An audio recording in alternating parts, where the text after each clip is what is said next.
You are listening to the Overwatch League Network, the podcast with Deadeye on all the Overwatch League news and information. The show with Tactical Visor on the statistics and analysis. Here are your hosts, Totally Drunk, Spider, and Slambo.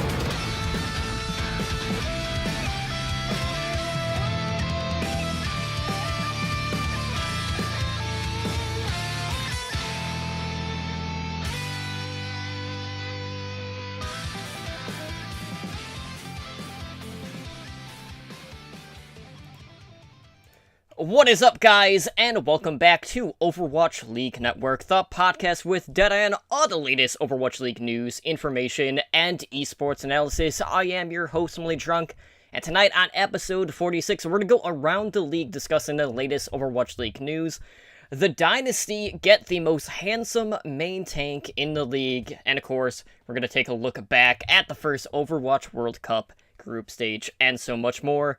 But before we can get into that, and introduce you to my co-host, I just want to take a moment to thank everyone who is hanging out with us tonight in our Twitch chat for our live show, and of course, thank all of our repeat listeners out there. So, of course, as always, I do have someone here with me to help break everything down. It's another two-man show. My soulmate has left me yet again to, I think he said he's in San Diego, but, you know, he'll be at home for like 3 weeks. You know, out of the abyss, so, you know, you might see all three of us back together, finally, you know, the Three Musketeers, whatever. Probably get into some shenanigans, but joining me tonight is Spider, and Spider, you know, it's been quite a bit going on, kind of like, just in the Blizzard community, these past couple of weeks. Obviously, we had, you know, the World Cup this past week for the first group stage. We got Gamescom coming up, so we're expecting a lot of just general Overwatch news and a new Overwatch animated short.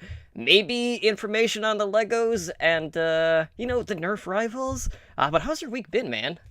It's been pretty good. I mean, you know, a lot of another game, but a lot of Overwatch too. I mean, we got to see our first action in the World Cup. Like you said, there's all kinds of auxiliary news coming out, so all kinds of fun stuff coming.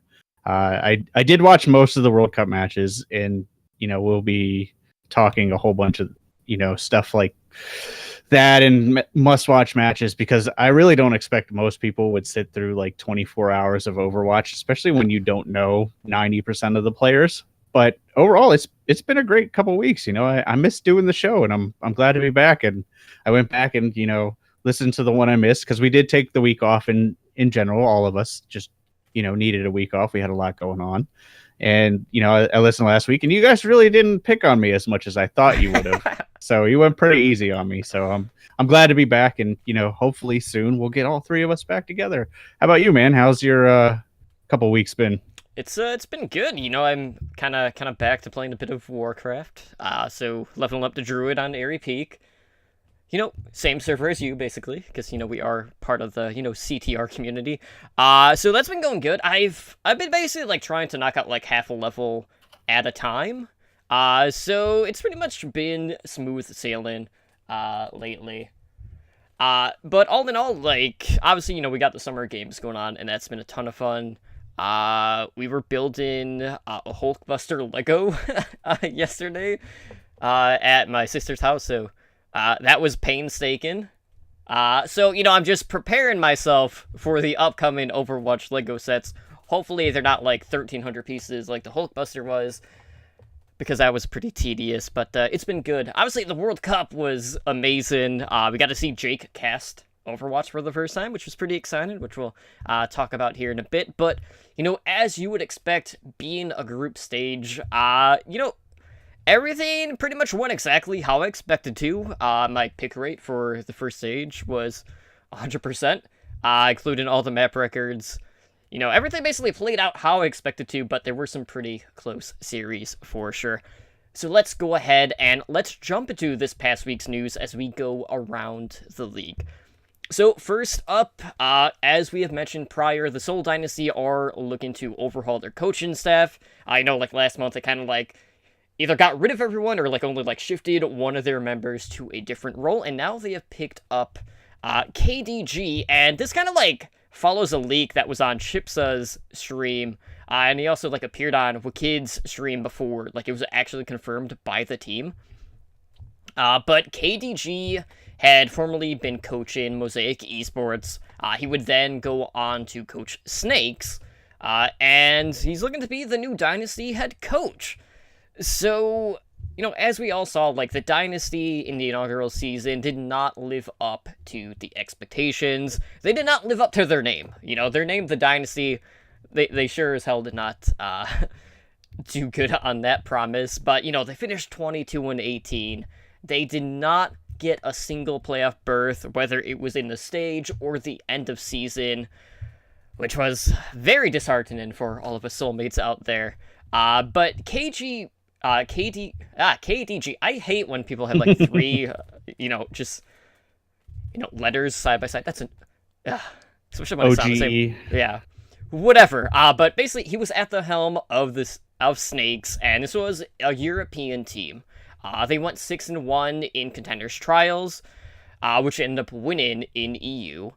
And he kind of left the team after they had qualified in the playoffs just due to this offer that was on the table, which is obviously going to be this one.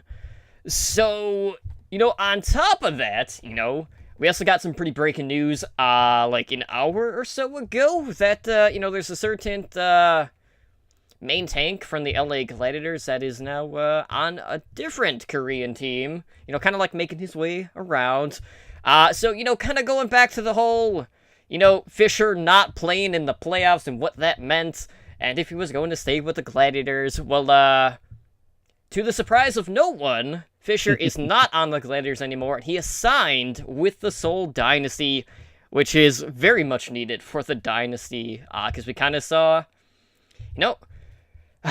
we saw the downfall of their main tanks in the past. We saw some experimentation going on with Kuki and Ryoje Kon, which worked okay in, the first time, but not so well after the fact. But all in all, a lot of changes are coming in for the Dynasty. And I just want to get your thoughts on, the moves that they have been making so far. I mean, we talked a lot about Seoul's troubles in the past, so I'll skirt around that issue. I think KDG is a very good pickup because when we did talk about the troubles, the first thing we mentioned is they need to make a fundamental change on the coaching level, which is exactly what they did. And as far as the Fisher pickup, that's amazing. We've seen what Fisher can do with a mid-level team, and Seoul was anything but a mid-level team. So I think with the Fisher pickup, with this new coach pickup, it's going to be interesting to see what direction the team goes from here. Are they going to build out from Fisher and keep some of the core members, or are they going to just, take Fisher and just, completely redo the team, maybe keep Fleta and Ryuje Hong, and that's it. I'm curious to see how they build the team out from here, especially because Fisher's going to have a lot of input.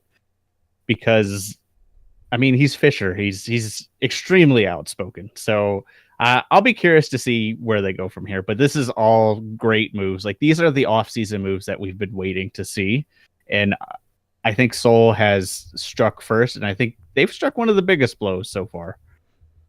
Absolutely. Because, when we kind of, take a look back, kind of looking at that role on the Dynasty, Fleta...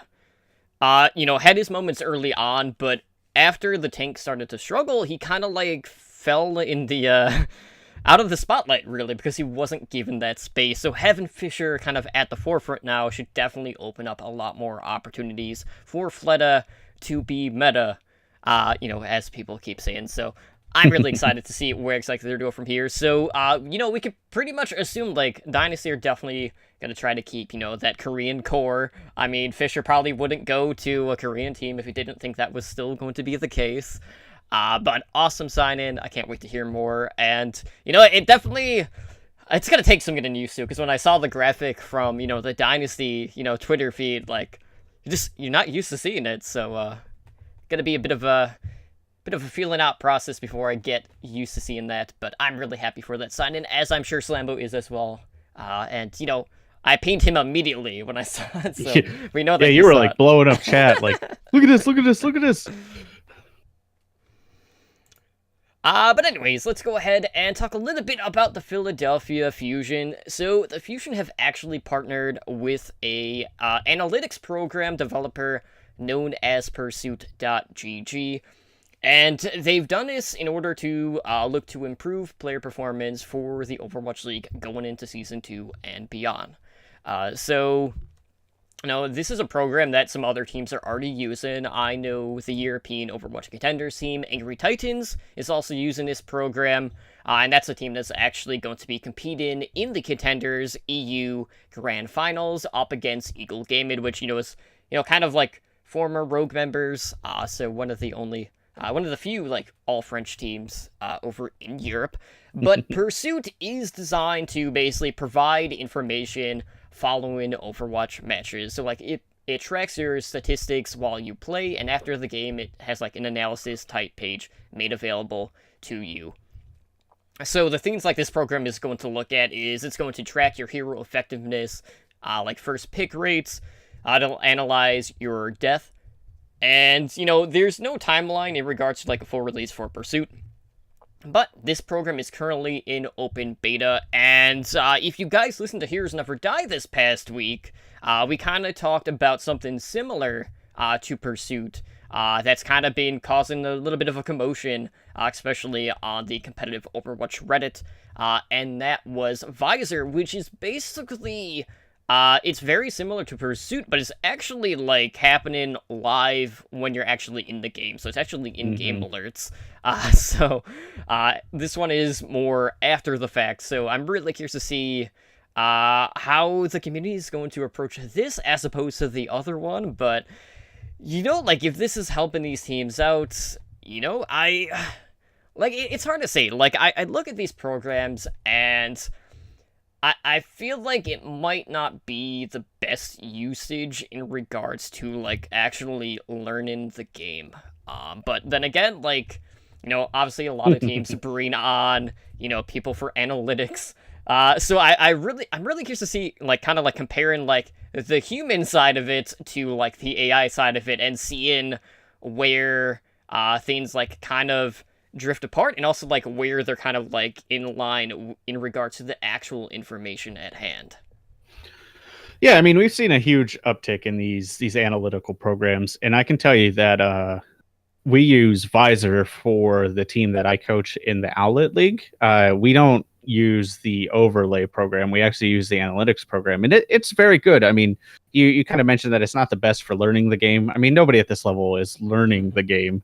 They know the game. Basically, what you're looking at in these programs, and I think we're going to see a huge uptick in the usage of these, whether it's Visor, Pursuit.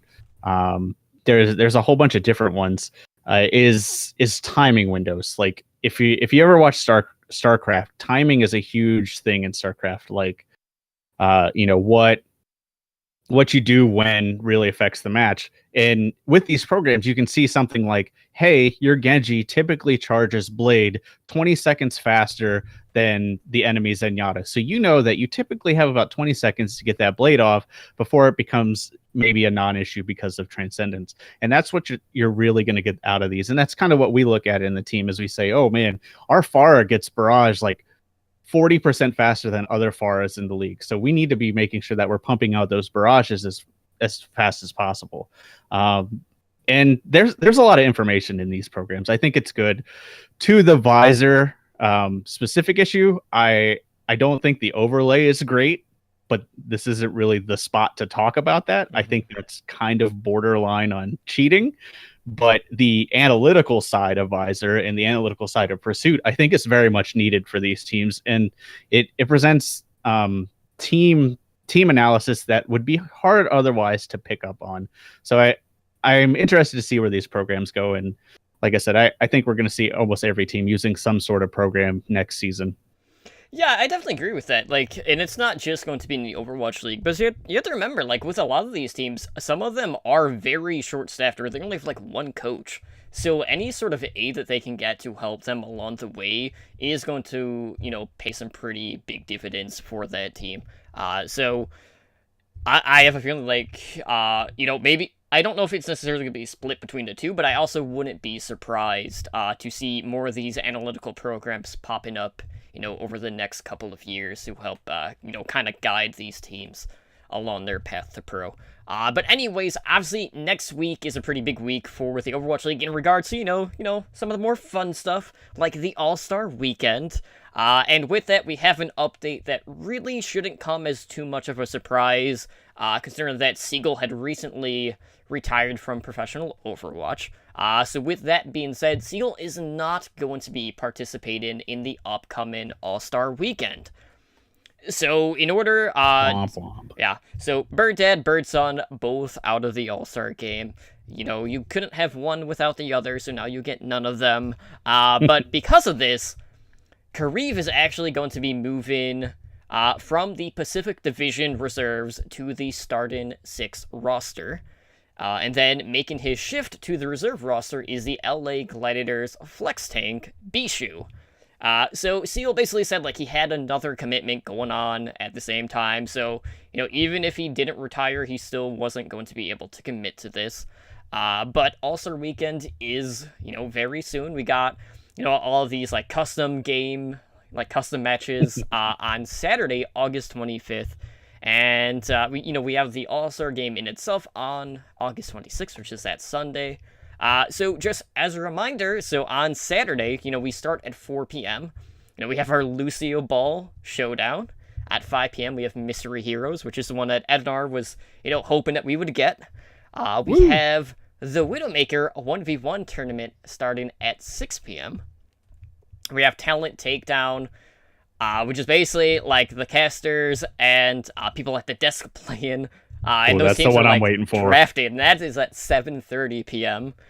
We have Lockout Elimination at 8:30 p.m., and then the Widow 1v1 Finals will finish the night at 9:30 p.m., with, of course, the All-Star game that following day, starting at 11 a.m. So, obviously, you know, the first night is, just all about fun. I mean, really, it's all about fun. It's all and, you know, fun. maybe getting some bragging rights against, you know, maybe, like, your comp duo partner, or, you know, your caster partner, however you want to spin it. But the Talent Takedown, like, I don't know if you've been following, like, all of the Twitter spats back and forth, but it's been an absolute gold mine, and they've just been, like, trashing one another, and I have been eating it up.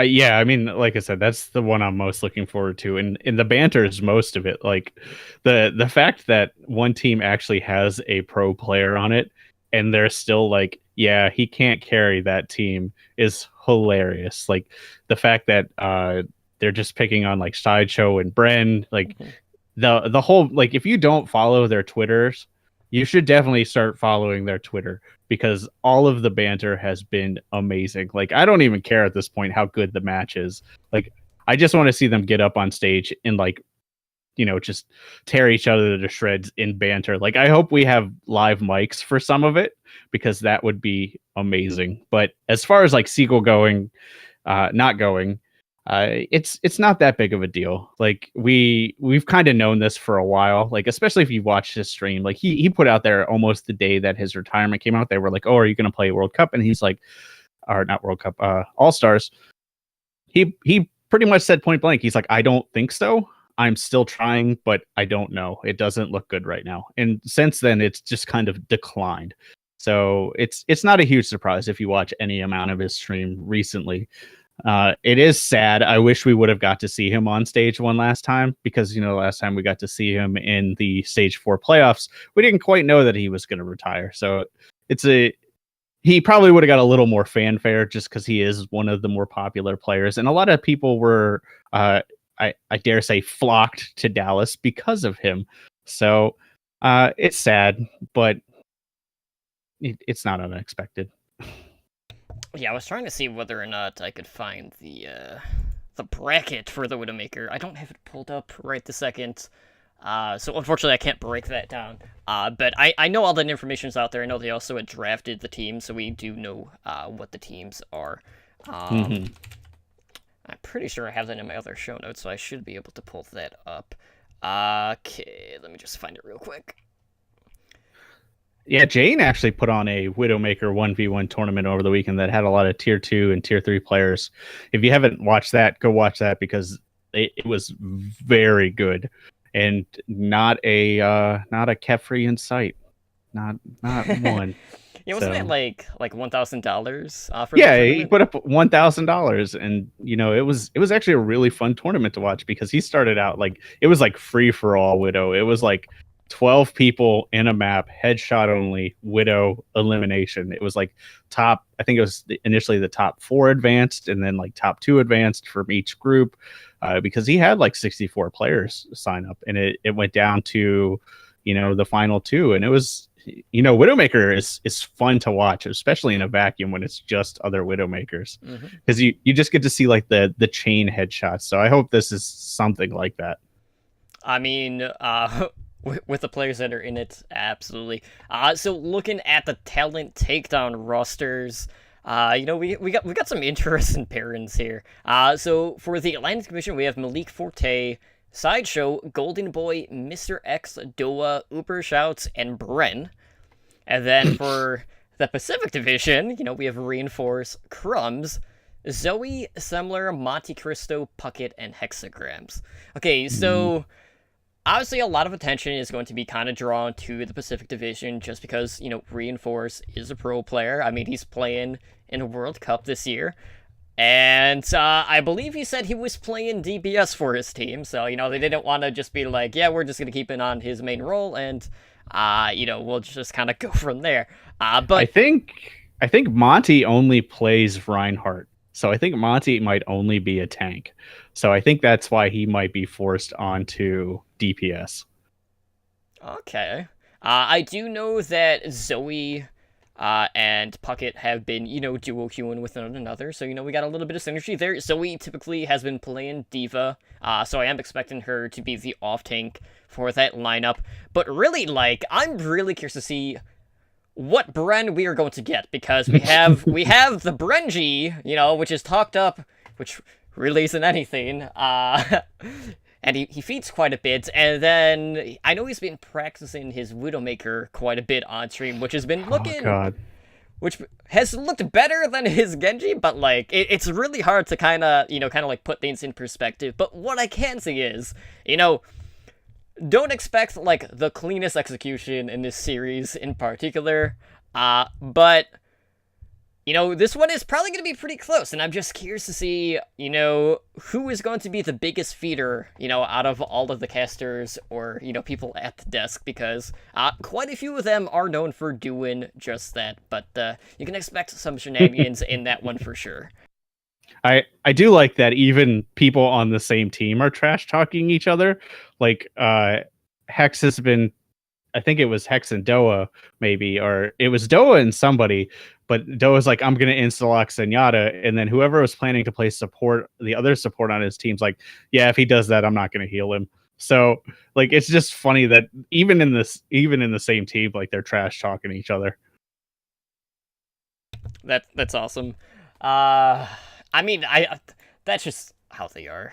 I don't think that's ever going to change. But in regards to that series in itself, we do know it's going to be a best of 3 series. So we'll start off map 1 over on Kane's Row.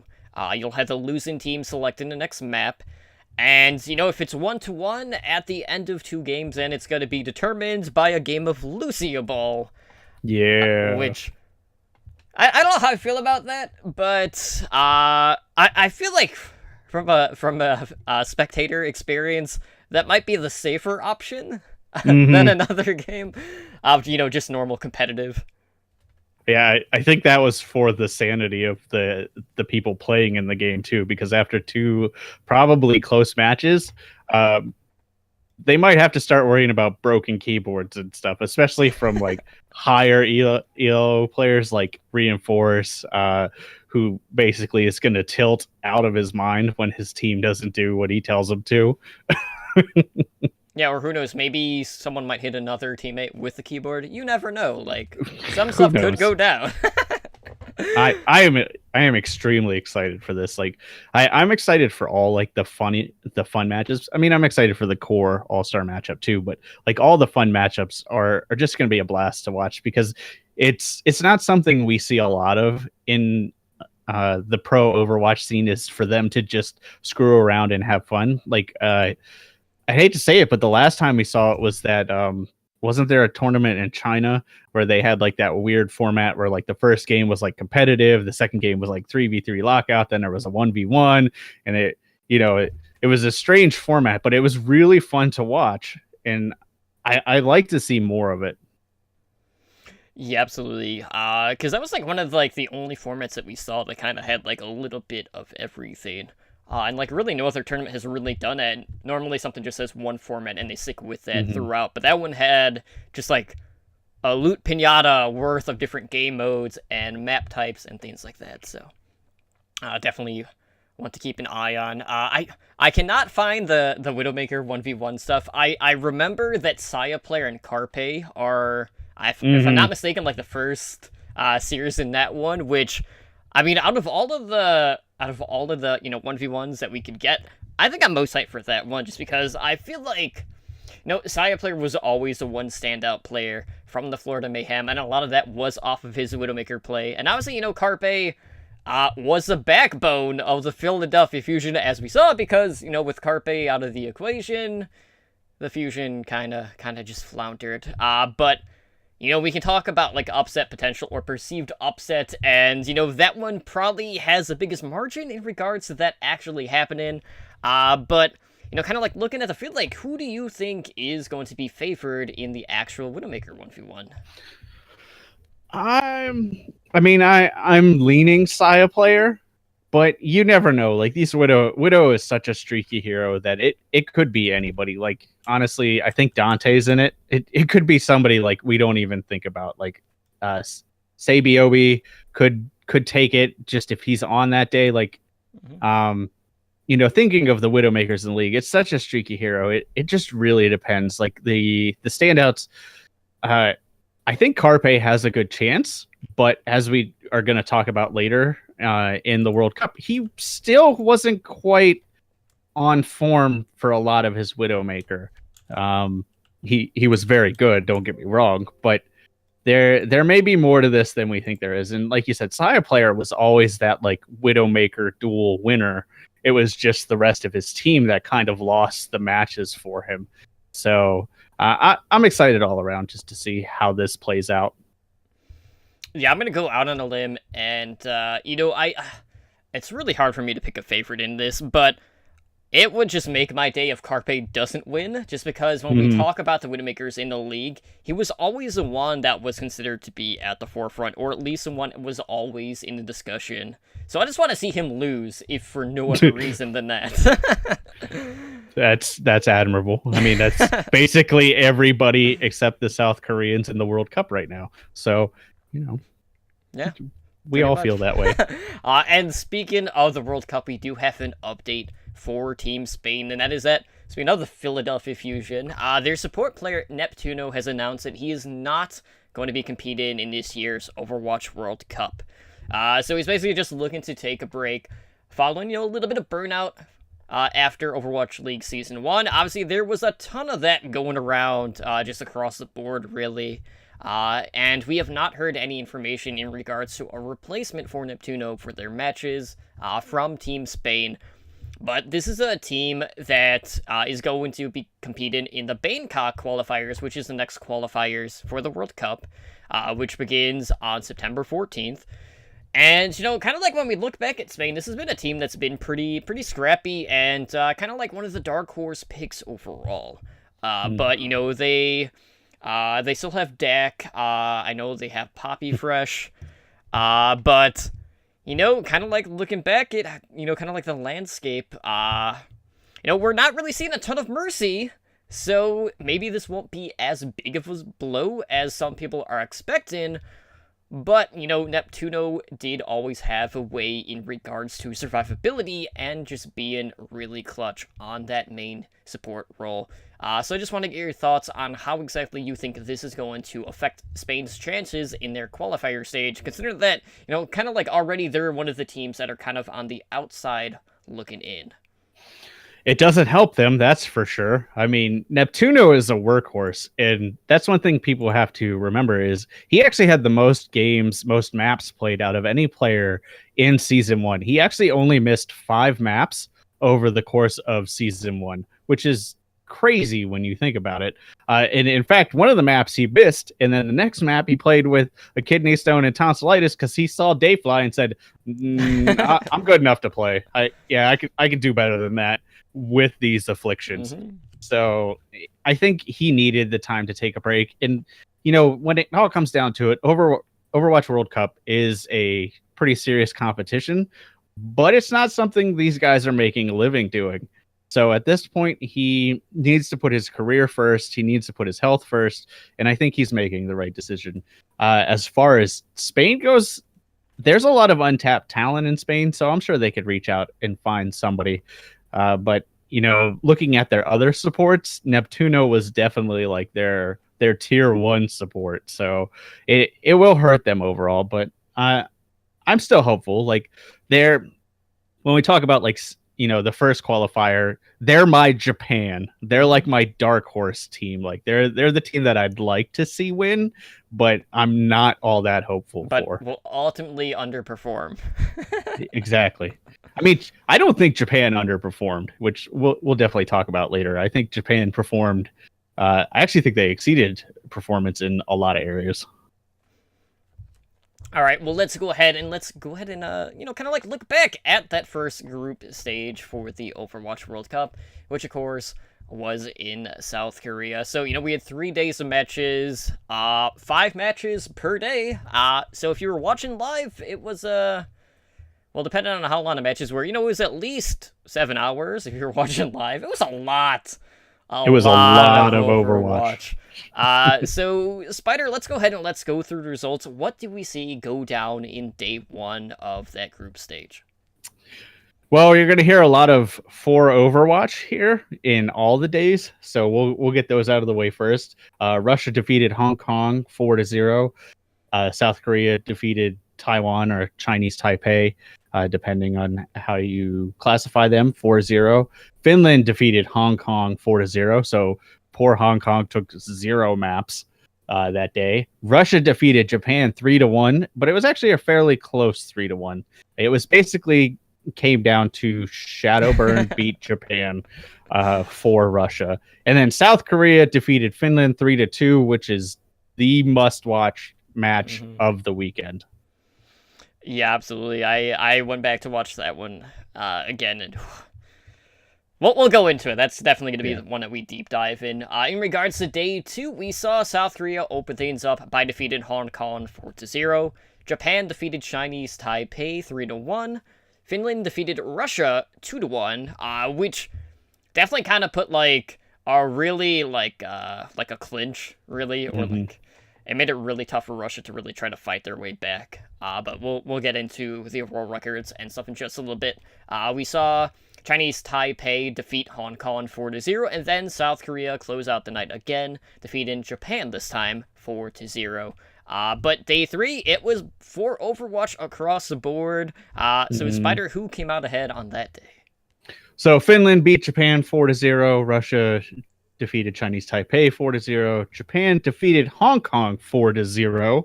South Korea defeated Russia 4-0, and that absolutely sealed the door for them. And then Finland defeated Chinese Taipei 4-0. So it was very lopsided the last day. I will say that the Finland versus Japan, even though it was 4-0, Japan did put up a fight at certain points of the map, but Finland did pretty much walk over them for most of the maps. So taking a look at this group stage, we had Hong Kong coming in last place. They went 0-5. They did not take a single map throughout this group stage. Chinese Taipei came in 5th with a 1-4 record, having only taken 5 maps. Japan finished in 4th place with a 2-3 record, winning 8 maps. We had Russia finishing in 3rd, going 3-2, winning 12 maps.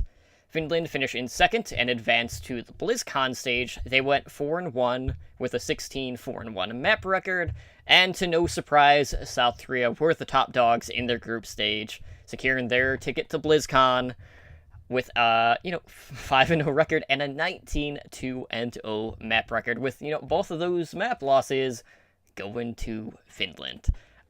So all in all, when we look at this, as I mentioned, with the group stage, The talent in certain countries is definitely stacked when you compare it to some of the rest of the field. We look at Hong Kong, a team that did not win a single map. Hong Kong, in general, doesn't have any tank players, so they were like just trying to scrap it out and seeing if, something could work.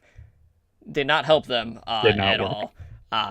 Chinese Taipei has always been one of those feisty teams, and even they, had their fair share of struggles. But really, like, as we kind of expected with Russia, we thought Russia, okay, if one of the teams is going to beat Finland or potentially South Korea, Russia would have had the best chance. And as we expected, if Shadowburn didn't perform, Russia would lose. Like, that's a country that's completely built around what Shadowburn is going to do, and he did play some pretty good series overall, but it's just not enough to elevate that team, which isn't that much of a surprise. I was hoping, with that synergy already kind of like built in from their tank line with CS Hope, now Windstrike team, that might have been able to help elevate them, but it just was not enough for Russia. But Finland, They really came into play, and that was a very close series against South Korea. So definitely that is one of the most watched matches. And even like the Finland-Russia game was a lot closer than I anticipated it to be. And, that one really made things kind of interesting down the line. So, when South Korea just kind of like ran over Russia, that pretty much just, was the final nail in the coffin for Russia to make their advance. But were there any other matches in particular that you saw that you would consider to be must-watch or ones to check out? Yeah, I would definitely check out the Japan-Chinese Taipei match.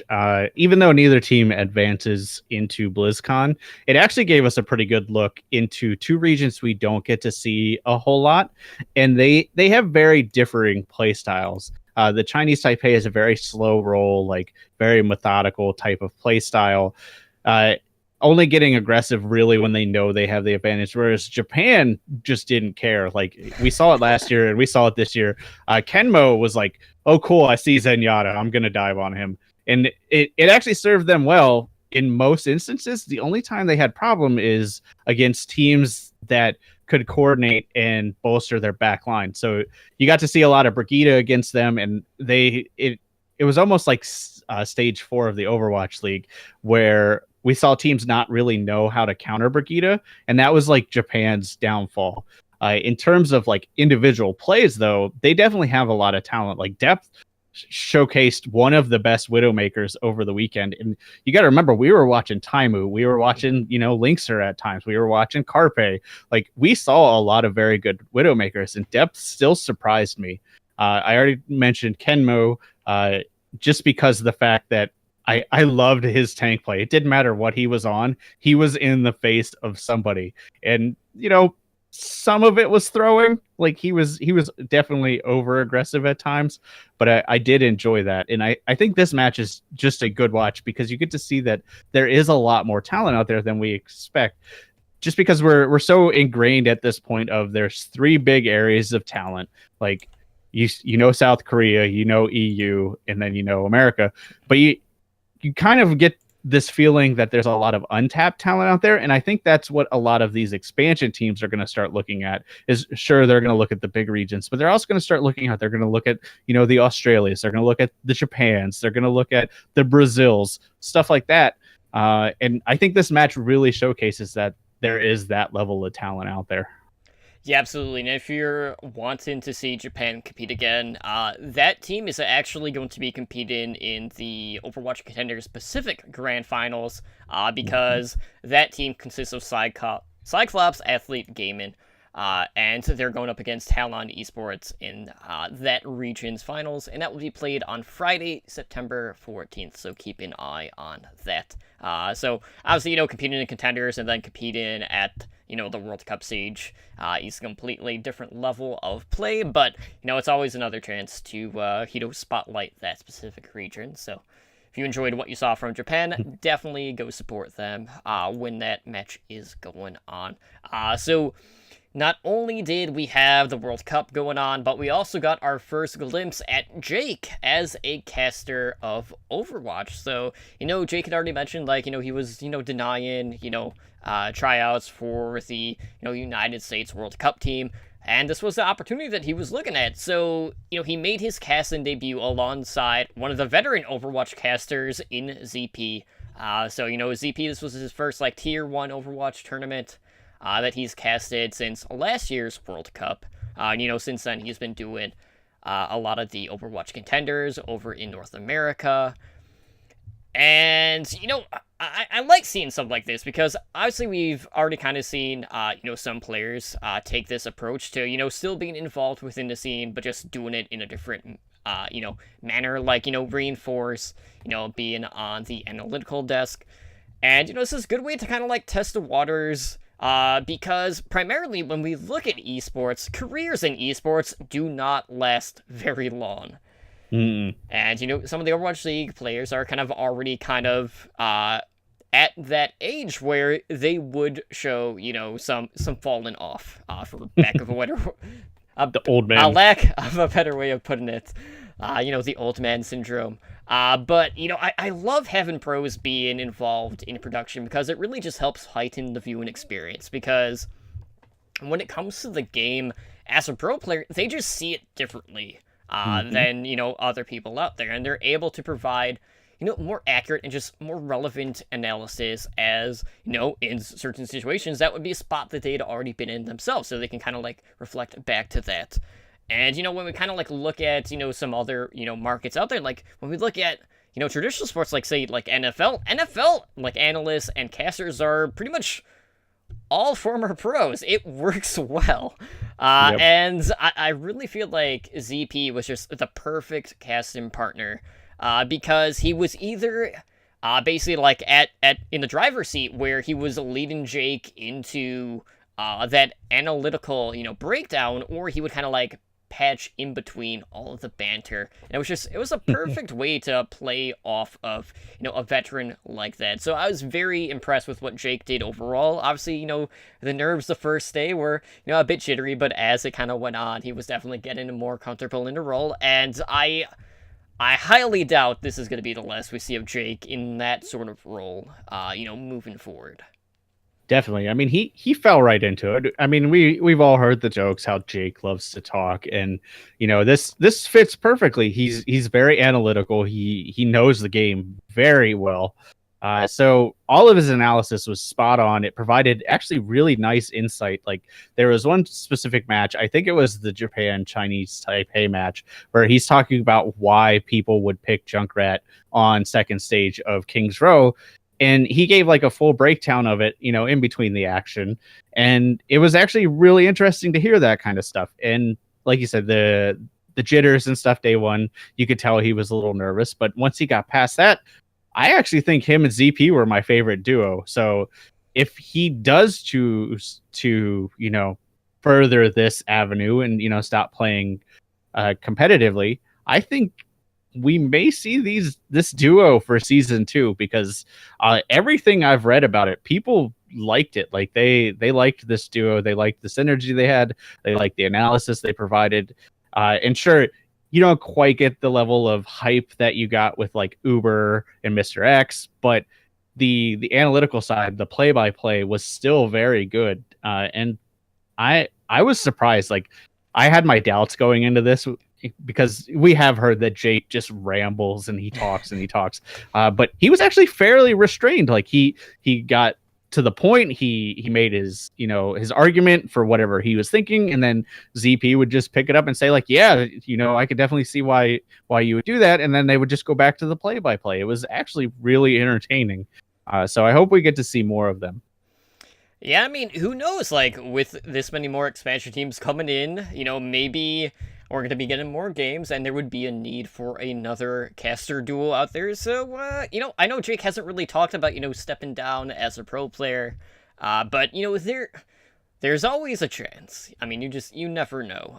But either way, like, I agree, like, that would be a duo that, that was, like, the first time, too. Like, they did a couple of practice rounds, kind of, like, before the actual group stage. So they had a little bit of synergy starting to build up already. And, just with more time and more practice, it's only going to be elevated from this point on. So it can really only improve, from here, which would be just incredible to see how Jake would be able to evolve as, time goes on. But we got to talk about that Finland versus South Korea match because that one was a barn burner. I mean, yes. It went all 5 maps. We had a little bit of technical difficulties, kind of near the end, which was a thing. I hate to see that happen on such a big stage. Hopefully that doesn't happen at BlizzCon. Yeah. But anyway, especially with what was going on, like it was like the worst. Just imagine like if there was technical difficulties, but during the Great Bamboozle, like it was a specific strategy, and we'll get to it. So I'll save it for that. Let's start with Li Zhang. All right, so we opened up map 1 on Li Zhang Tower, and we kicked things off on Night Market. So Finland, they had basically come in a lot of situations wanting to run quad tank. Obviously, getting pairing that with, the the Lucio and the Moira, trying to get that quick coalescence. So Taimu was on the Roadhog. Fate was playing Hammond for South Korea. So we got, one of our first looks at, Hammond in this regard. And Finland have early presence on the points, but Fate re-engages right before the point unlocks, and he just bowls over Finland. Libero ends up infesting the barrage, but, he's taking down mid-barrage, and Carpe is basically on the side. He ends up finding both of the Finnish supports, which maintains the point for South Korea. So Fate continues to, try to pressure with the Hammond. He ends up getting caught out by Finland, and they're able to wrestle control of the point back. So South Korea ends up, disengaging, and, Fraggy comes in, he kind of gets aggressive, going, trying to get on the inside point with the charge, going for that predetermined shatter, and man, it hit Fate right on the money, that's not always going to happen, but at least he got the value out of that, because if he didn't, he was not going to hear the end of it. But anyways, Carpe again ends up finding both of the supports, and Meko comes in, gets 3 kills, he gets the D-Mech, finds all the cleanup for South Korea as they're able to flip the point back. Big Goose ends up getting caught into the minefield, but Finland starts to bring it back off of the back of their tank ultimate, so it's 95-35 in favor of South Korea at this point. So Libero starts to, crank up the aggression on the Pharah, goes for what's practically a point-blank barrage, and he's just able to whittle down the Finland tank line, and actually survives through the barrage, which very rarely happens, especially with that sort of positioning. And Jonek finds the final 2 cleanup kills to secure the first round for South Korea. So going into round 2, we have Finland, sticking with, tank heavy. This time they're running the 303 comp. They do end up finding the South Korea front line to secure that first capture. So we see some immediate swaps coming out from South Korea. We saw Fate going back to Hammond. Carpe ends up swapping over to the Junkrat. And we see the Coalescence being invested by Shaz to basically sustain all of Finland. Jonek ends up going down, and Fraggy drops the Earthshatter, only to get picked off by a barrage. So Taimu is there on the Brigitte on this point, just flailing the mace away, getting a ton of cleanup for Finland. And, we saw a lot of looks from Taimu. He was either on Brigitte, we saw him play quite a bit of Widow, going up against Carpe, which was awesome. But we did see a ton of Hammond from Fate. He had a lot of value out of his minefields and just, zoning Finland off of the point. But, despite this minefield going on, South Korea was having a hard time in round 2 of really engaging the point after it was wrestled away from them. But Libero ends up finding an opening pick on Fraggy. And, of course, Taimu comes in, ends up whip shots, Fate takes him out of the fight. Big Goose ends up getting Carpe, mid-rip tire, which was pretty big, because, he use his ultimate in that fight, so that was wasted. So South Korea, again, they look to adapt. We have Carpe bringing out the Doomfist, and Fraggy ends up falling to a barrage. Carpe starts to come alive again, finds both of the Finnish supports, which happens quite a bit in this series, and he finds Linkster on the follow-up. So South Korea flips the point back at 99%, and, the minefield comes into play here. Zappis falls, Big Goose falls to it, and the Finland tank falls soon after. We see the Earthshatter come in from Fraggy, ends up finding Fate as we are heading into overtime, and, Carpe's just there. He finds Big Goose, drops a Meteor Strike on top of Zappis. Fraggy goes for an aggressive pin, but ends up missing it, and just gets taken out by South Korea as they take map 1. So all in all, we saw a lot of different looks from Carpe. We saw, the Doomfist come out. We saw a lot of flanks on his Widowmaker, which paid huge dividends, finding the support line at least 3 times in these 2 rounds alone. But really, what were your thoughts on Finland opting to run such, tank-heavy, compositions against a team like South Korea? I'm gonna have some shocking news for you. EU likes tanks. What? Crazy, right? It's not a surprise. I mean, we knew they would opt for a tank heavy lineup, especially when you have someone in your lineup like Taimu who can play Roadhog at such a high level that they're gonna find a way to work him in there wherever they can, and then swap accordingly when they need to. And that's basically gonna be the story of this series. Is they stick to tank heavy comps, and it works sometimes, and they don't have an answer 9 times out of 10 for Carpe's Doomfist. It was just whenever Carpe was on Doomfist, more often than not, he would get I guess the best way to say it is he would get very high value out of it, even if he died, which actually didn't happen that often. And these 2 specific rounds, it seemed like South Korea was the better at adapting, which actually changes later in the match. It actually Finland starts to adapt more, and you do see less and less of the tank core. They still start it out, but then they definitely opt to switch it in key areas, or switch a key member here and there. So but these 2 maps, the first round wasn't even close. It was basically controlled by Libero on Farah. That's what it was. They had no answer. The first kills go to Libero, and he basically sets the tone for the rest of that round. The second round was much closer, but that is Control Center heavily favors tank comps. So it was actually just South Korea's pure force of will that they were able to hold on, because there were multiple points that they easily could have lost, and there was a clutch play by one of their players, which has basically been South Korea in every World Cup. Is even when they look like they're defeated, they're not defeated. So whether it's Flower, whether it's Zumba, whether it's Libero, it's just going to be the same story. So like I said, that we're going to hear a lot of Goats comp 303. We're going to hear quad tank a lot, and you're going to hear Carpe versus Taimu a lot. Absolutely. So going into map 2, this one went to King's Row, which we saw a lot of King's Row in this group stage for sure. So Finland was on the attack first, so no surprise. They go tank heavy.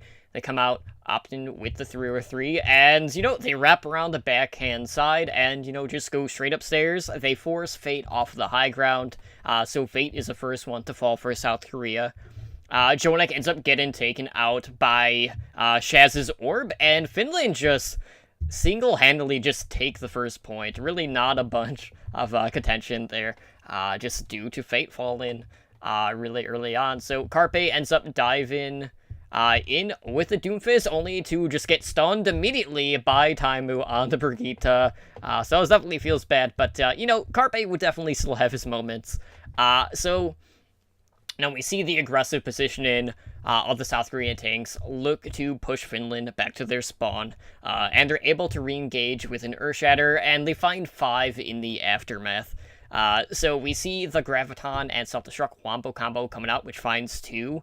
as Carpe tries to find a way to engage here. So Carpe ends up finding Bigus, but Finland has a numbers advantage in a fight and ends up taking the second point.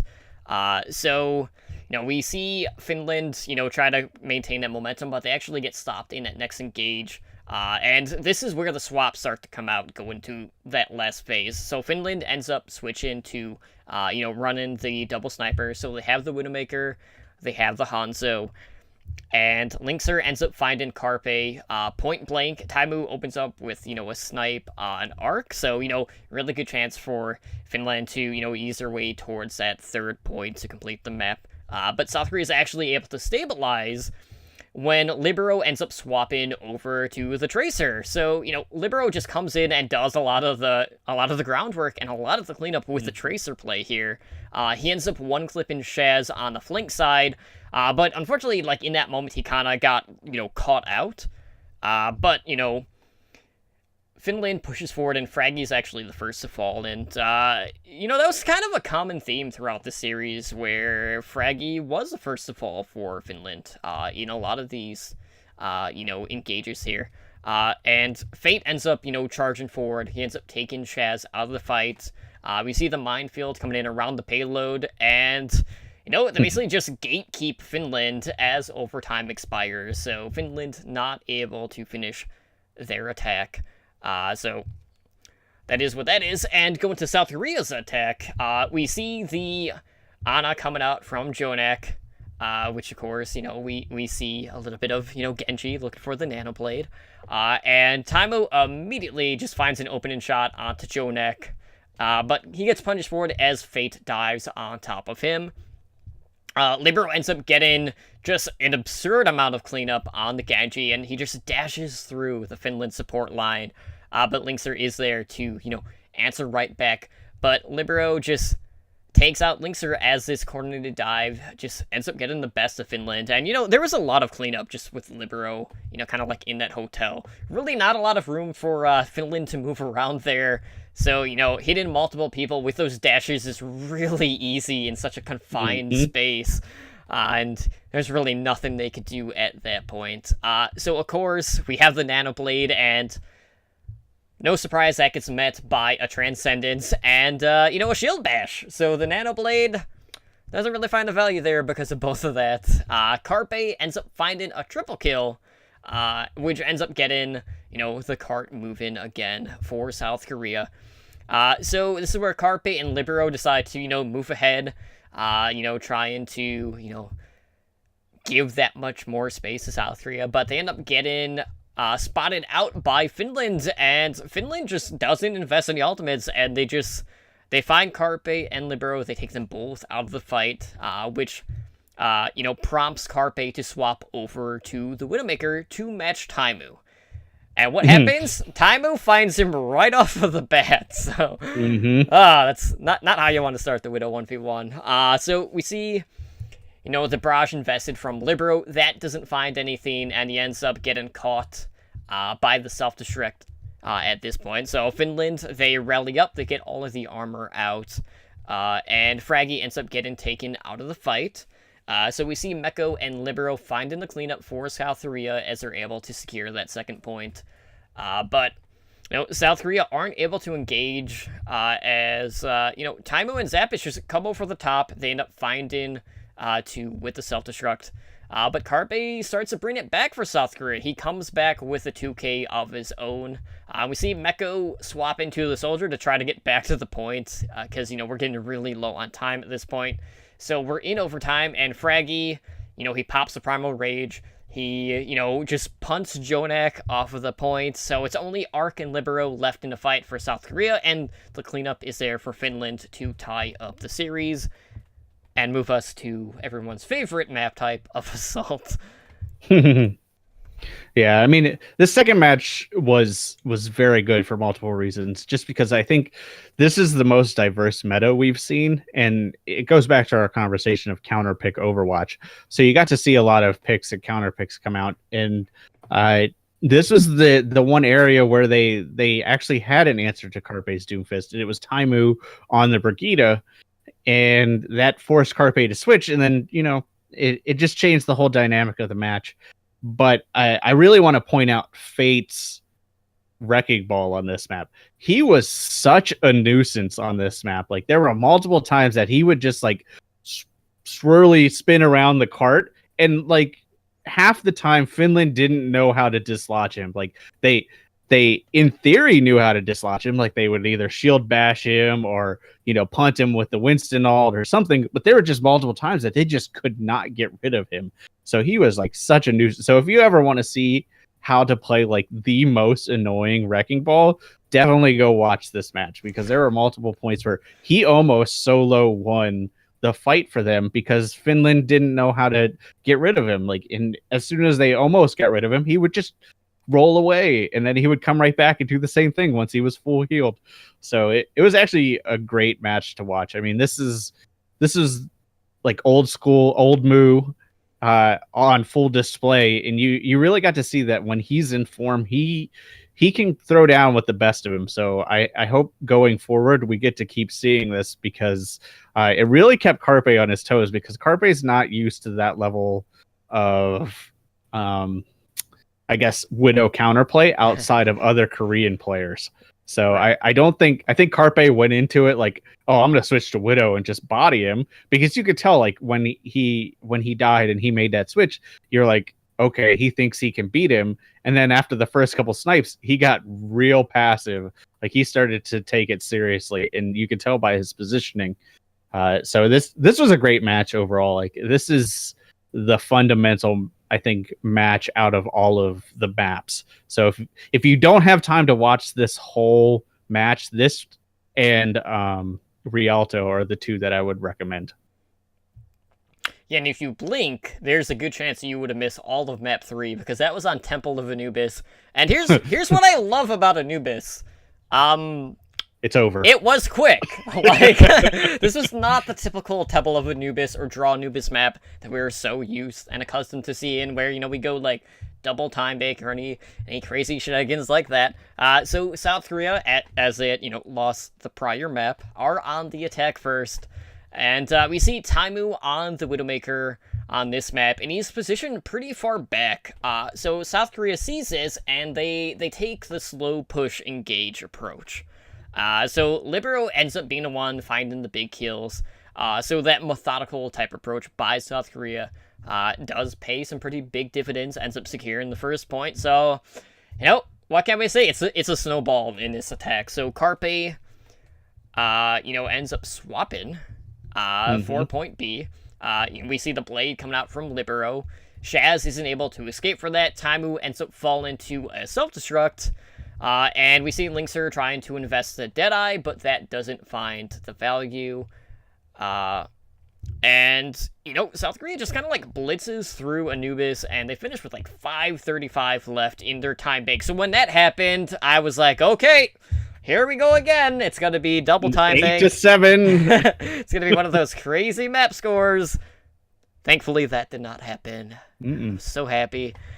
So on the Finland attack, we see Libero finding the open and pick on Linkser. Libero was on Junkrat for this map, for the defense. So they were running the Widow and the Junkrat, you know, of course, with the Orisa shield, which is, you know, very typical defense for Temple of Anubis point A.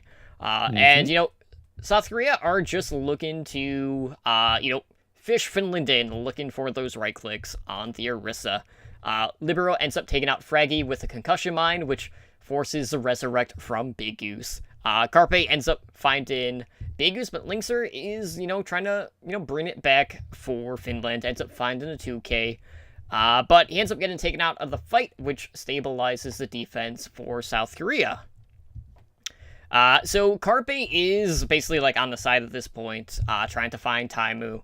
But Fraggy ends up, you know, just dive in Carpe. Carpe ends up dropping down, only for Taimu to spot him out. So, you know, Carpe was trying to be a little bit cheeky. Did not pay off there. So the blade gets drawn by Linkser at this point. But Carpe is able to snipe him and ends up finding a follow-up pick onto Big Goose. And, you know, we see South Korea just cut through Finland, and they end up getting a full hold. So, you know, we see two sides of Temple of Anubis. We see Snowball and, you know, we're off to the races on both sides, and then we see just full holds. So Mm-hmm. it's either one or the other. There's no middle grounds. But this was a dominant map by South Korea, and it led us into a very interesting map on Rialto. But time and time again, we see different approaches on Temple of Anubis. We see a lot of teams dive into high ground, but Finland just weren't able to really deal or dislodge really just the positioning of South Korea on this map, and a lot of that was just due to Libero on the Junkrat. They just didn't have an answer for that.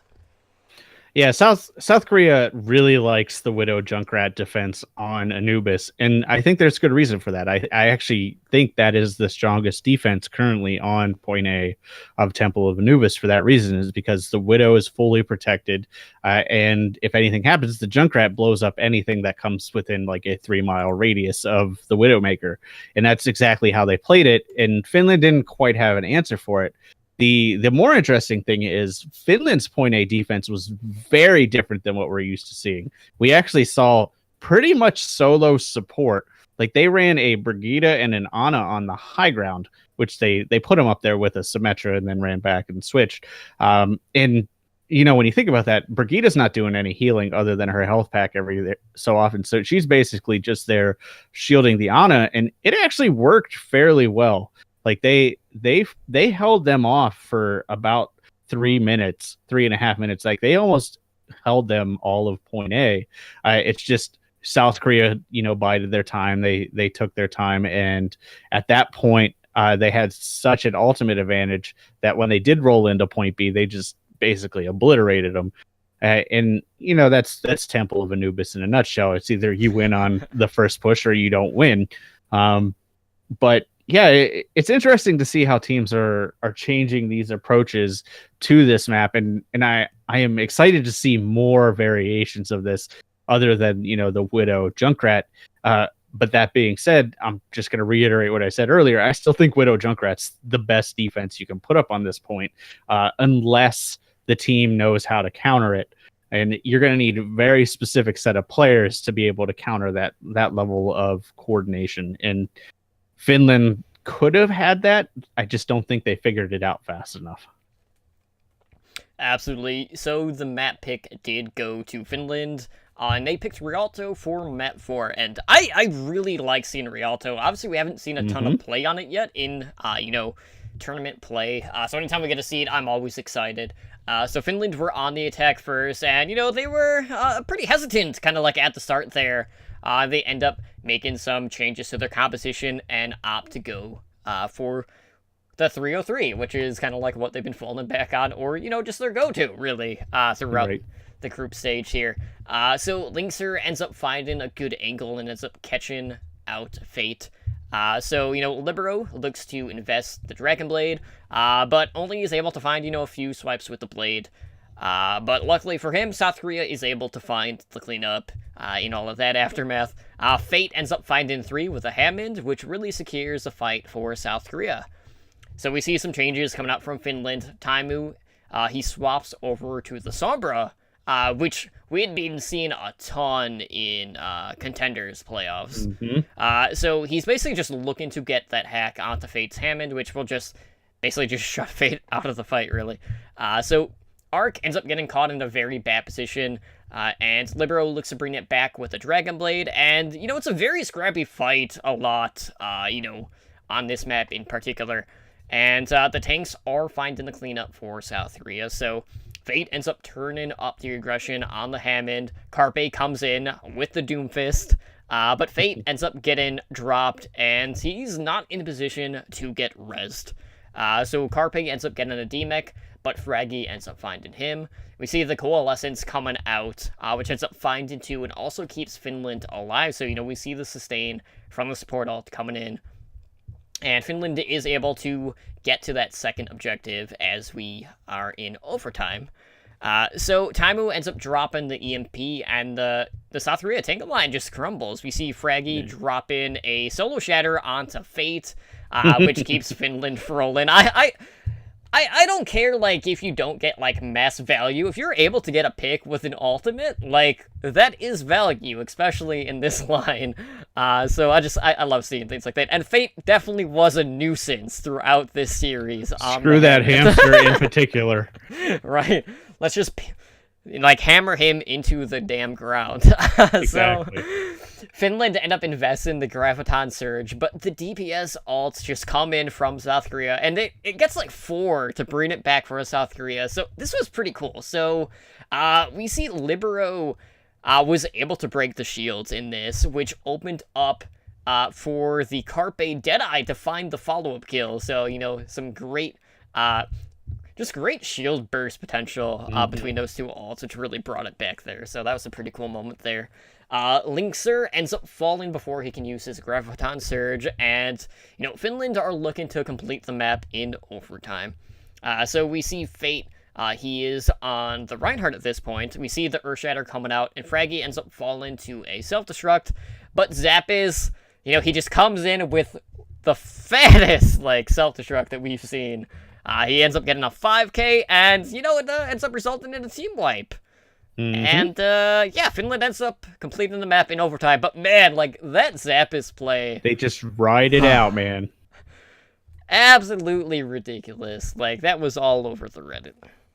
Yeah, I mean, it was huge because it was no one individual play. Like, sure, Zappiz gets the credit for the self-destruct, but the Graviton goes out, basically captures the whole team, and then the EMP comes out and renders the whole team basically useless, and then the bomb just gets put right on their head, and they're just decimated. Like, it is the quintessential, like, team play wombo combo, and this whole attack was very scrappy up to that point, and it was like something clicked in Finland, and Finland said, all right, let's finish this map, and they just wrecked South Korea. It was one of the few instances where you could just see that South Korea wasn't ready for that type of a play. Absolutely. And what I loved about that play in particular is it was a layer upon layer. Like, you normally don't get to see that. Normally, you know, maybe you're just trying not to overlap your support ults, but it's usually not like, okay, we're going to do this, we're going to transition into this, which will open up this. So I love getting to see plays like that. But anyways, going to the South Korea attack, you know, Finland end up bringing out the quad tank for their defense. And they're looking to spawn camp. They're looking to, you know, just keep South Korea in their spawn. We see Carpe end up swapping over to the Doomfist. And Fate ends up coming out with a Hammond. And this is where the technical difficulties end up surfacing as one of the spectator clients disconnect. So, you know, there's a bit of... I didn't watch live, so I don't know exactly how long the delay was. I know on the YouTube it was VOD, substantial. It seemed pretty lengthy. It was like half an hour, yeah. I mean, this was really, really bad because Finland had a huge advantage when they came out with this spawn camping strategy. And Rialto has the capability to be spawn camped on, mostly due to the bridge and the way the architecture of the entrance, the exit to the attacker's spawn works. And Finland was doing a very good job of this. So you could see that a full hold was in progress, just because that South Korea did start to make some swaps. Like, they did try to pull out the Doomfist, they switched to Hammond. Like, they did try to make some swaps right before the client crash, but they weren't making any headway from it. You could just see that anytime they did make a push, which I think they got 1 or like 1.5, they didn't have an answer to it. And holding this far forward is actually really good on Rialto, because you still have time to take a fight in the courtyard, which is actually very easy to defend if you play the angles right. So it's kind of like Dorado, how we used to see a lot of teams hold back on Dorado and then take a fight, one fight for point A, and then that was it. Whereas now teams fight a little further forward, and then if they lose, they still get a second fight on point A. I think that's what we're going to start seeing out of Rialto, is a lot of teams kind of holding that bridge, more of the ladder style and less of the pro style. But this level of, like, I don't know, this disconnect was huge for Finland, just because it really dashed their chances. Like, it ruined their surprise. You could tell, like, the second defense, they were tilted because they didn't hold nearly as well. Like, South Korea just came out and just they were like, all right, well, we had half an hour to talk this over. What are we going to do if they run the same thing? And, Finland basically tried to do the same thing and it didn't work. So they need to figure out whatever caused this, because it was, based on what I've read, it was actually the LAN disconnected. So it wasn't like a client crash. It was actually the physical LAN disconnected. So it may just be something specific to that arena, because obviously they're setting these up outside. I don't expect something like this to happen in the Blizzard arena, but they need to figure out whatever specifically caused this and make sure it doesn't happen again, or they're going to have a lot bigger problems. So, this was a bad instance of it, but luckily it happened in like the first 2.5 minutes of a game. Imagine if, this was Finland defending point C, and they were in overtime and then crashed. It'd be a very, very different story. And as bad as this was, luckily that didn't happen. So we got to go round 2 of South Korea's attack. Yeah, so a second attack without it actually being a time bank, which is unheard of. But anyways, so we see no changes coming out from Finland after, the 30-minute delay of game. So they stick with the quad tank. South Korea, they after talking about it, they adapt and they opt to run the 303 on their attack. So we see Taimu looking to land the hook on the Roadhog. That ends up going wide, and the teams trade Reinhardt players. So Finland is able to regroup, but South Korea ends up securing the first fight. We see swaps coming out from Finland at this point, who end up swapping to the 303 of their own. Fate ends up pinning Taimu, and Taimu is the first to fall for Finland. Shaz ends up getting pushed back, and Libero ends up finding him. And South Korea at this point ends up having all of the momentum, and they're looking to camp Finland now. So we see Fraggy being the first to fall, but Zappis is able to bring it back, finds the answer kill onto Fate, so, both sides losing their main tank. Arc ends up coming in with a 2K with a Lucio, and Libero is just macing down Finland on the Brigitte, which I love to see. So South Korea at this point, they have 3.5 minutes left to complete the map, and they're fully stacked. They have all of their ults at the ready in a great position to just continue this momentum. So Zappis comes in with a self-destruct, which ends up clipping Jonak. But the South Korea tank line is able to find 3 in this, so they just wrestle it back. So both teams end up rallying up, and both Reinhardts, again, are pressured down. So it's not a good day for main tanks in particular in this case, unless you were on Hammond. But anyways, Taimu ends up shield bashing Fate, which ends up getting the stagger kill. We see a self-destruct attempt that was blocked, which really opens it up for Finland here. We see the shatter coming out from Fate, but the follow-up just isn't there. He charges in, but just gets dropped by Fraggy. Fraggy gets like a really fat shatter at this point, ends up securing a 3K for Finland. Fate ends up blocking a self-destruct, but Linkser is just cutting through, the tank line. He was on the Zarya with the 303 here for Finland. And the South Korea support line just ends up falling, which brings us, going to a map 5. So we expected this one to be scrappy. It was. We were expecting a close series, and it went the distance. But man, I love seeing Rialto, but like, you had to feel for Finland in this case, regardless of the result, because, they had a set play in mind. And, I don't want to say, like, it's stubbornness to be like, okay, we're just going to try it anyways, but you knew that it just wasn't going to have the same effect because their hands had already been tipped. Right. Yeah, I mean, it is a good, solid strategy. And like I said, it did allow them to still get a second fight on point A. So stubbornness aside, they must have still felt like, we can always switch. We can always make changes and take a second fight. Let's try it again. Maybe they haven't figured it out, or maybe they think they figured it out and they haven't. We've practiced this. We know this. They don't have any practice countering this. So there's a lot of, thought process that could go into this. So it wasn't just hubris that caused them to run this. Like they fully felt like this was a good strategy overall. So And it was. And, like I said, I actually think we'll see more teams opt to run this type of strategy. Whether it's, for tanks, I don't necessarily know. But it is very easy to hold forward on that bridge because you can put most of your supports way back and, they can just run away if things go south.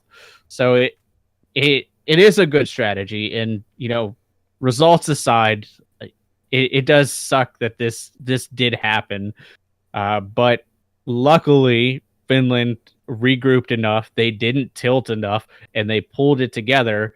Despite how bad it looked after South Korea got rolling, because South Korea was on fire. It was basically the opposite of the same thing we saw in Kings Row with Finland. Like once Finland got rolling, it was hard for South Korea to stop them. But the same story. Point 3 came around, and the defending team got their S together and was able to defend it. So we got another map, and that's all we can ask for.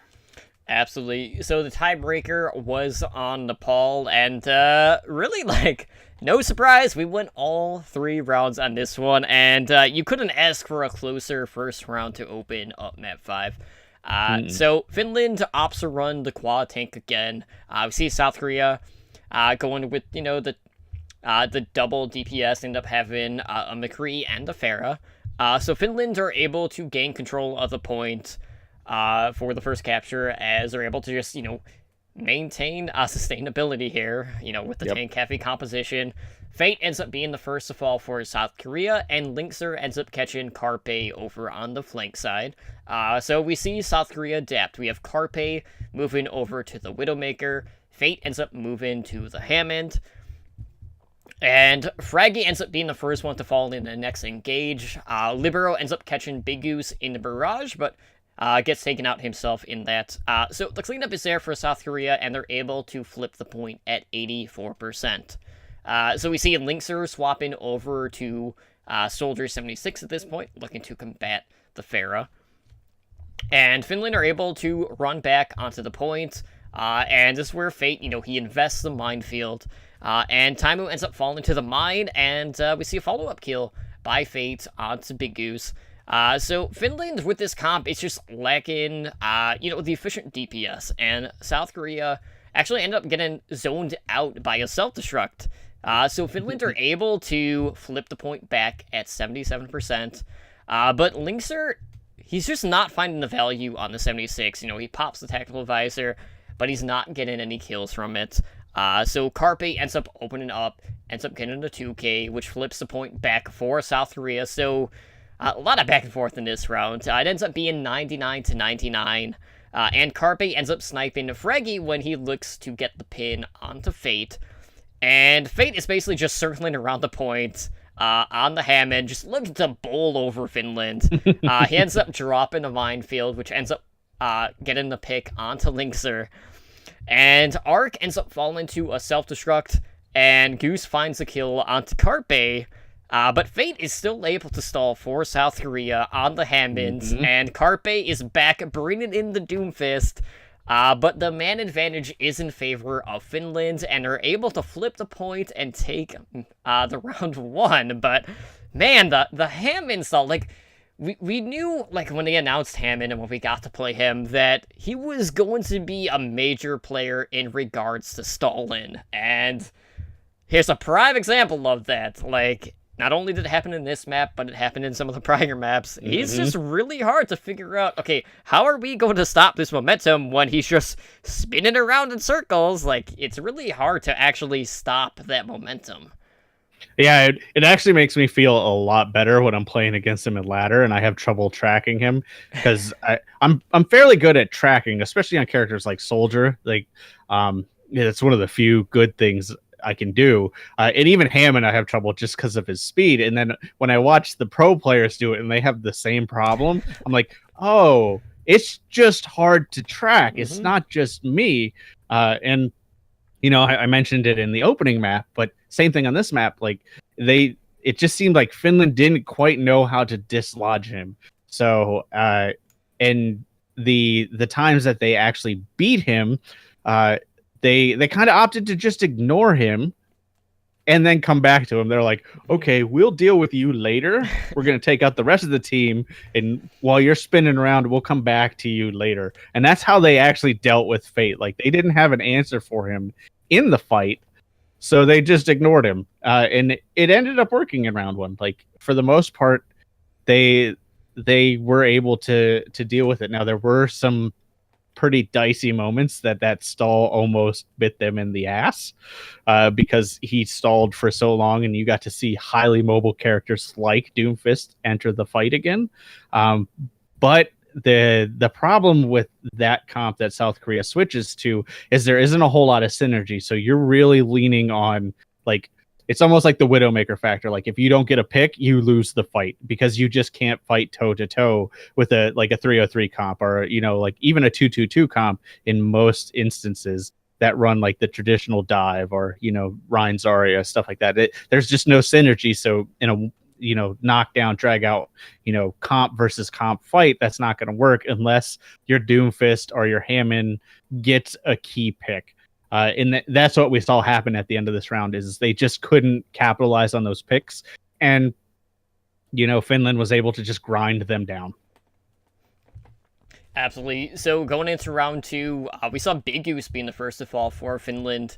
And Libero was on the fair in this case. He's just looking to shower, you know, rockets just all over the place. So Finland ends up gaining the positional advantage in this case, and they are able to get the, you know, first capture. Really not a surprise, just because they are still running, you know, that tank-heavy composition.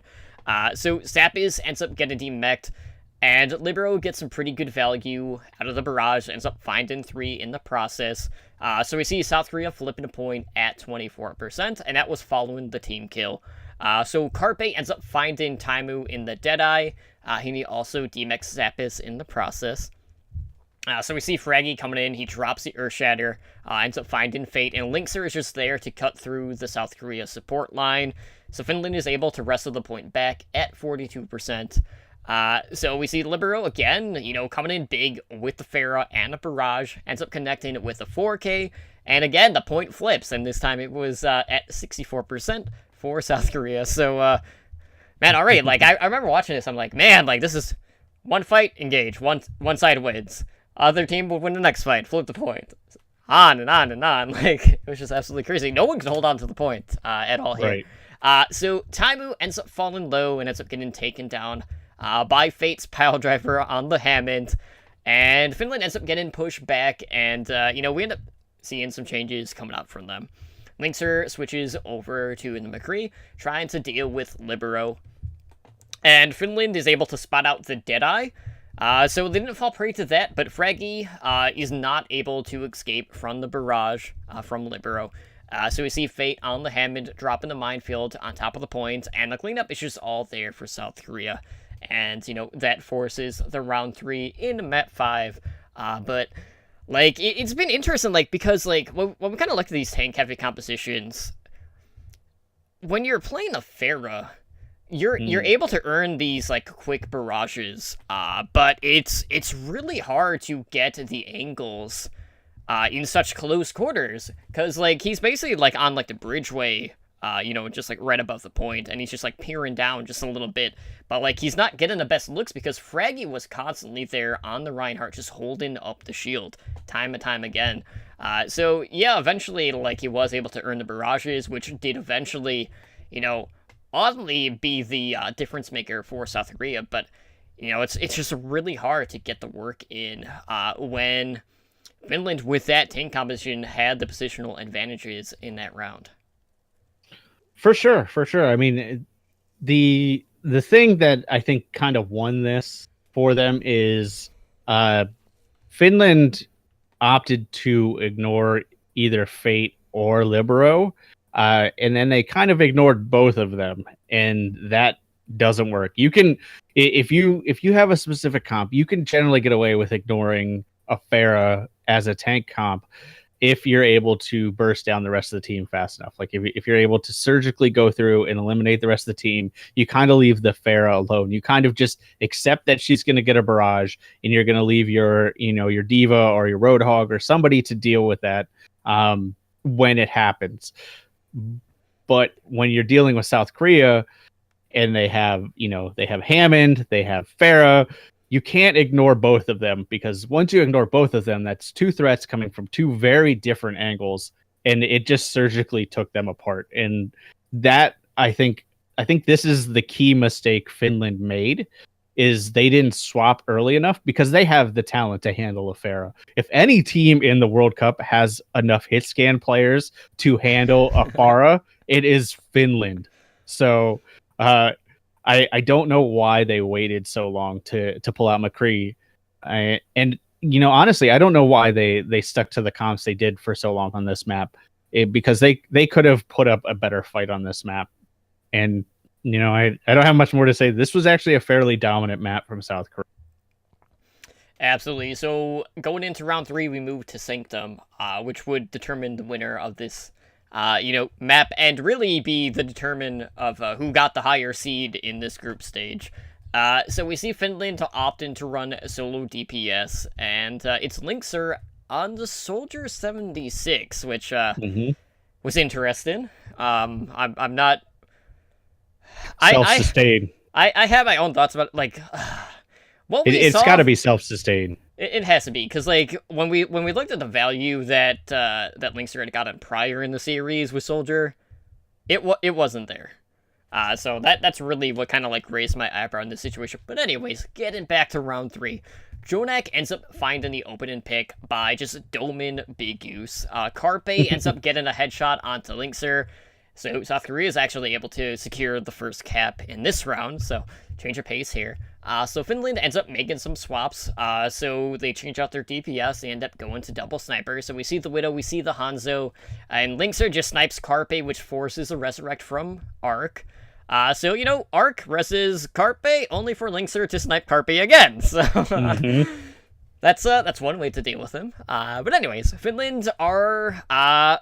just losing too many in the process while this is happening, and are just forced to regroup. So despite that awesome, sequence from Linkser, just wasn't enough.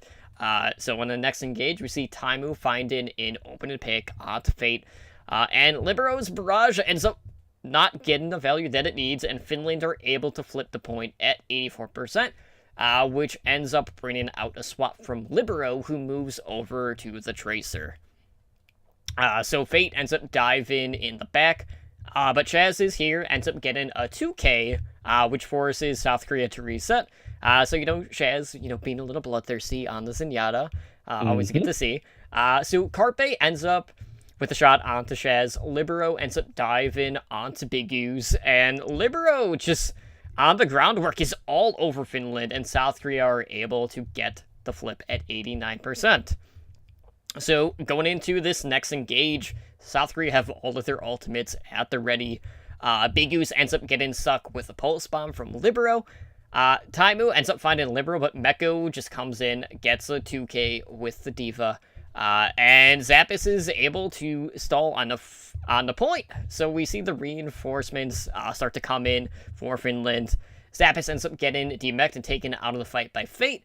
And Linkser is looking to stall with a Tracer. And they actually end up flipping the point back at 99%. So we see Carpe getting staggered as Libero is trying to stall things out for South Korea. Fate ends up investing the Primal Rage, which ends up finding Fraggy. He dives on top of Taimu, taking him out of the fight, and the kills are just all there in favor of South Korea. Ended up flipping the point back to take the round, and thus claiming that top spot and this series. This was a fun round to watch. I don't feel like it was as dominated by South Korea as it initially looks. Finland definitely made some key swaps. The Soldier pick initially, the only reason you ever pick Soldier over McCree is self-sustain. That's it. And when you know that they're so fond of running Hammond, regardless of when and where, like they just love Hammond, that you're going to pick Soldier, because Soldier is one of the few people that can go toe-to-toe with Hammond, whereas McCree almost just outright dies to him. Like, unless you're being heavily supported, there's just a resource allocation that you have to put into a McCree that you don't have to put into Soldier. Now, McCree has a lot of upsides, like burst damage, the stun, stuff like that. I have to feel like maybe Linkser just said, I need to stick on Soldier because I'm not going to live long enough to get value out of McCree, or maybe he's just not comfortable on McCree on, maybe the same way Taimu is, because we haven't seen Taimu play a lot of McCree either. So maybe nobody on the team has been practicing him because that's just not the type of comps they run, because they're EU and they love tanks. So I don't know. But when they switched to the double sniper, you got to see the star power come out again. Like Linkser was fairly consistent the whole time, but he didn't have a whole lot of pop off moments until this map, and he definitely had some points where I was like, oh man, Linkser's going to carry them to beat South Korea. It didn't work out that way because unfortunately South Korea is still South Korea, and any one of their team members will murder you, including Ark. So it's crazy. This match was really good, and I mentioned watching Kings Row and Rialto just because I think those were like the most back and forth maps, but definitely this last control map would rank probably up there as third, just because this is what you like to see out of a control map. Like across all 3 rounds, it was a lot of back and forth, like you said. Like typically what we saw in Overwatch League is like one team would get to 99 and then the other team would hold it till 99, and there'd be a big fight at the end, and that was it. Or it would be like 100-0. Like it was very lopsided. Whereas this was the first time I've really seen a control map go back and forth like every fight in a long time at the pro level. And I fault Finland for not making enough swaps because they were doing so well in the Rialto in the previous matches that maybe they just haven't practiced Nepal enough. Maybe they just didn't quite know what to do in certain circumstances, especially since a lot of teams don't have a lot of practice against Hammond, especially one as annoying as Fate. Like I can tell you that a lot of teams are going to want to scrim against high level Hammond players just to figure out how to dislodge him in the middle of a fight. And I think that's going to lead to a whole bunch of new compositions that we don't think about. Like, we've seen it in contenders, like the visceral dive that they call it, with the Sombra and the Doomfist and the Hammond. Mm-hmm. Like, I think we're going to see more of that because we really didn't see a whole lot of that in World Cup.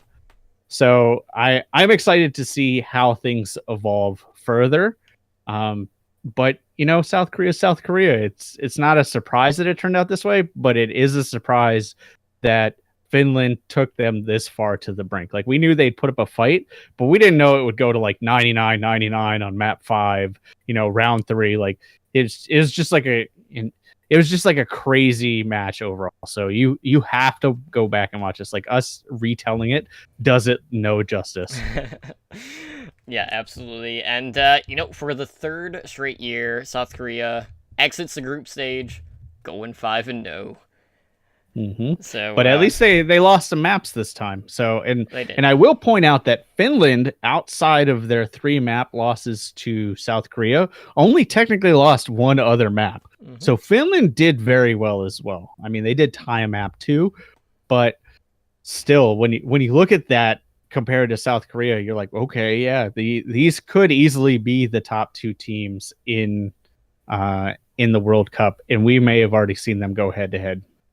Yeah, it's also worth noting that, kind of like looking back at last year's World Cup with South Korea, we saw them lose a lot more maps than we're used to seeing. So we've always talked about, South Korea versus the world, right? That's kind of been like the ongoing story or ongoing like gag joke, if you will. But like you could definitely see, like we always talk about like how that line between the East and the West is just like non-existent at this point, and for Finland to really take South Korea to that brink just solidifies that. So I'm really looking forward to the next time that these 2 teams clash. I hope we get to see it at BlizzCon, but there's definitely going to be some other teams out there that are going to be able to put up a similar contention against South Korea. So I'm really anxious to see some of the looks of some of the other powerhouse teams in these other group stages. But no surprise with the 2 teams that advance. Russia's out of it. So unfortunately for Shadowburn, Mistakes didn't quite pull his weight. which was, a bit of a letdown with the star power there. Another shocking revelation that yes. we should have all Yes. expected. Shadowburn wasn't enough. Mm-hmm. It was enough to secure third. That was about it, though. But anyways, yeah, definitely go back, watch that last match, last match of day one, because that was definitely the one that kind of stole the show and really set the bar for really just the rest of the World Cup at this point. That's the bar setter at this point. Yeah, it overall, like I said, I watched most of the matches. I did skim through some matches. Like I sat and watched a lot of the Japan matches. I watched all of the South Korea, and I watched most of the Finland matches. Overall, like the skill gap, at least from what we've seen, is definitely narrowing. Like even the 4-0s for South Korea, they weren't quite as dominant as we've seen in the past. Like there were definitely times where they just walked over teams, but teams definitely were making swaps. They were kind of figuring it out, and you could tell like they just didn't have the same level of practice and coordination that South Korea had. But there were times that even against non-Finland teams, South Korea didn't look invincible, which we haven't seen in the group stages before. Like basically the story in group stages is South Korea advances and then wins. That's it. And I think this year it's going to be a very different story, because I think the top two teams out of every region, like I think every region is going to have its Hong Kong. I'd hate to say it. Like every qualifier is going to have that team that just gets absolutely bodied for one reason or another. But I think the other teams are going to keep it fairly interesting. So we'll see where it goes from here. I'm just I will probably be picking up a Finland jersey this year, not only because I like the team, but I like the colors out of that one too. For sure. But anyways, guys, let's go ahead and let's close out the show for tonight. So if you guys want to help us out, one of the best ways to do that is to leave us a positive review over on iTunes. We're always looking for, insight on how we can make for a better listening experience for you. As always, we always have Overwatch Recall. That is our podcast directory of all the Overwatch League, and Path to Pro content out there. You can find that on our website, and, every Sunday I release episodic listings of all the latest content. So just be sure to follow Overwatch Recall on Twitter at OW Recall. And the podcast form should be returning this Monday. So I'll be talking to Big Fish from Game Watch Today. And we'll keep moving there as I'm apparently robotic to Spider. It's still green, Spider. I don't know what to tell you. But anyways, Spider, assuming that you can hear me, where can they get a hold of our podcast over on the social media? He's probably frozen. Anyways, I guess I'll close it out then, since he's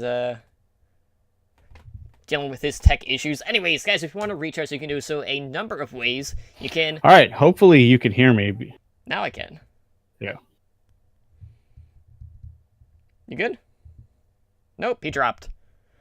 Anyway, so if you guys want to help, if you guys want to find us, you can reach us by emailing the show at contact@owlnshow.com. You can find us on Twitter and Instagram at owlnshow. You can find us online at www.owlnshow.com. We're also on YouTube. Just search for Overwatch League Network. You can find all of our content on there, including our podcast episodes. We have like 4-minute overviews that Spider typically does.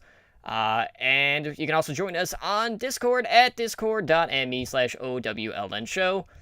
We are live, 3-4 nights a week on Twitch at twitch.tv/OWLNshow. We are a Twitch affiliate, so if you guys want to show some additional support, you can do so by subscribing to us on Twitch to get our network emoticon. And again, you can find us live on Mondays, 7 p.m. Pacific time for Overwatch League Network. Obviously, that is our Overwatch League series. We also have Heroes Never Die. That is our variety Overwatch podcast Wednesdays at 5 p.m. Pacific time. And then we have host streams Friday and Saturday nights at 7:30 p.m. Pacific time. Traditionally, like Spider takes a Friday block, and I will take the Saturday block. But in regards to the host, you can find Spider on Twitter at SpiderGD. He's also on Twitch at twitch.tv/SpiderGD. My soulmate Slambo is on Twitter at SlamboForWatch, as well as twitch.tv/Slambo. And as for myself, you can find me on Twitter at TotallyDrunkCTR, as well as Twitch at twitch.tv/TotallyDrunk. But anyways, guys, I'm not going to fix the cameras, because we are closing out. So thank you so much for tuning in to another episode of Overwatch League Network. Again, this has been episode 46. I am Totally Drunk, no longer joined by my co-host Spider, and we will see you guys back on Wednesday, which is going to be a busy as heck episode of Heroes Never Dies. There's a lot of stuff on the horizon to be announced at Gamescom, and potentially some other places. So, guys, have a good night.